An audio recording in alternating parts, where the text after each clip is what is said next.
cute little bee. Sing Wasala, best party ever.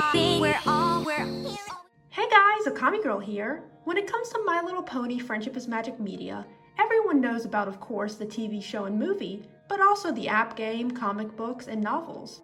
What many people aren't aware of, however, is the abundance of live stage shows done during G4's run, oftentimes at malls and other small community events. Unfortunately, these shows were often poorly produced, with creepy costumes, boring backdrops, and lame stories. What if I were to tell you, however, that there were plans for a professional live pony musical, complete with original songs and beautiful costumes?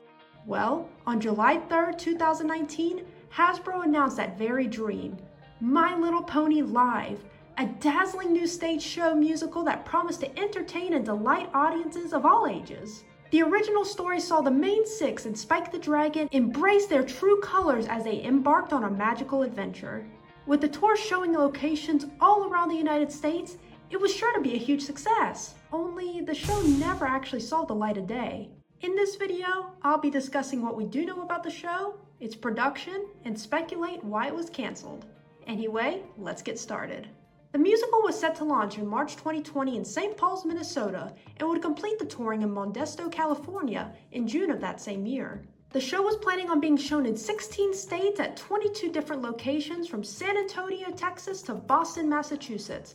There would have been 2 different types of tickets that could be purchased, standard tickets and VIP tickets. The VIP tickets were said to include a special meet and greet with Twilight Sparkle and one other friend. The show would run for 75 minutes, with a 15-minute intermission. It is likely the show would have also had a lot of exclusive merchandise available for purchase. While we don't know the exact plot of the show, we do know it involved the main 6 characters, along with Spike, going on adventures full of magic, friendship, and unexpected moments according to the now-defunct MLP Live website. It should be noted that the production staff behind the Friendship is Magic show were not consulted or involved with the musical at all, so it's likely the plot would have been kept simple for general audiences instead of aiming for the older Friendship is Magic fan base. While we may not have much information regarding the plot of the show, we do have a good idea of what the music was going to be like. 3 songs from the show can actually be found on SoundCloud, as they were made available from the show's music producer, Jeff Thompson. The first song is Pinkie Pie's song, Best Party Ever. Pinkie Pie nailed it! Best party ever! Sparklers and streamers, like duh, you gotta... Interesting. It definitely doesn't sound like Pinkie Pie from the show, and I'm wondering if this was done as just a demo, or if the show was going to opt for different voices for all the characters. It's definitely my least favorite song out of the 3 seen here. I just can't get over the voice for Pinkie Pie they went with, and I think the song is rather generic. The next song is Doin' What I Do, sung by Discord? I'm a wackiness whiz, yes I is. Caution be gone, I'll keep on just doing what I do. Do. Well, that's unexpected, but it's great we know now that there would have been at least one character seen in the show outside of the main cast. The song itself is pretty good for a Discord song. When I listen to it, I can't help but get wizard vibes from the musical Wicked.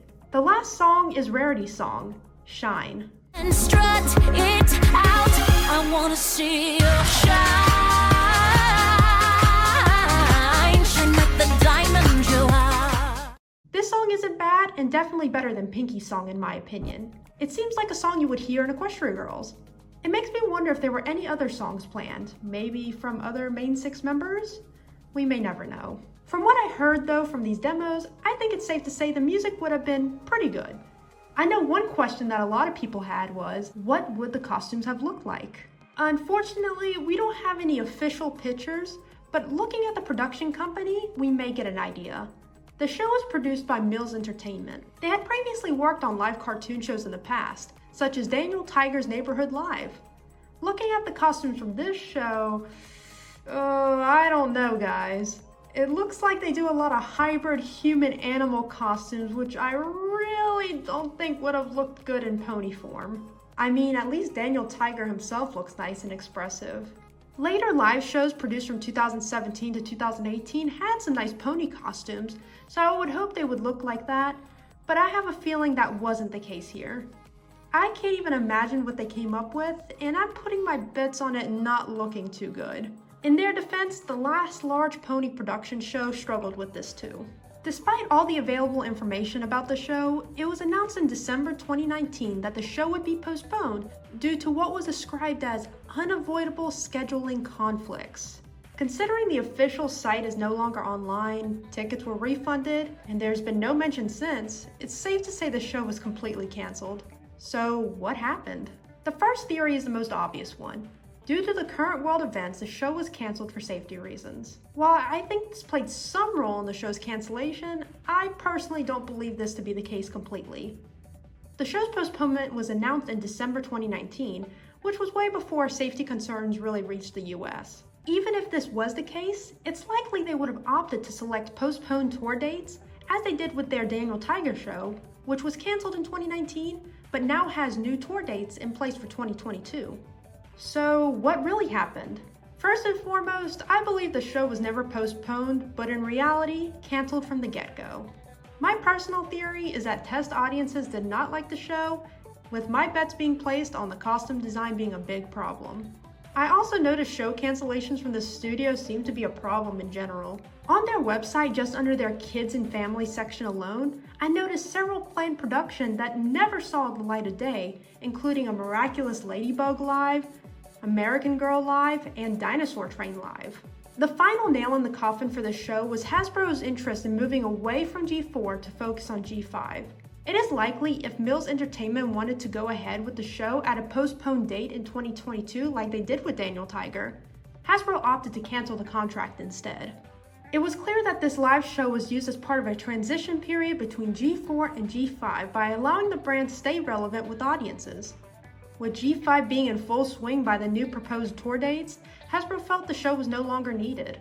From social media posts about it, it's clear this show was Hasbro's last big push for G4. It's really a shame it never actually saw the light of day. I can't help but feel though that a rehearsal tape exists out there somewhere in the Mills Entertainment archives. In a couple decades, who knows, maybe it'll be leaked online, but until then, at least we have recordings of Hasbro's other My Little Pony G4 live shows, right?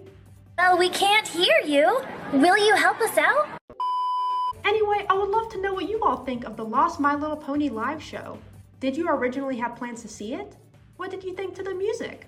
I would also love to hear your theories regarding the show's cancellation as well. Thank you all so much for watching, and don't forget to like and subscribe to see more videos in the future.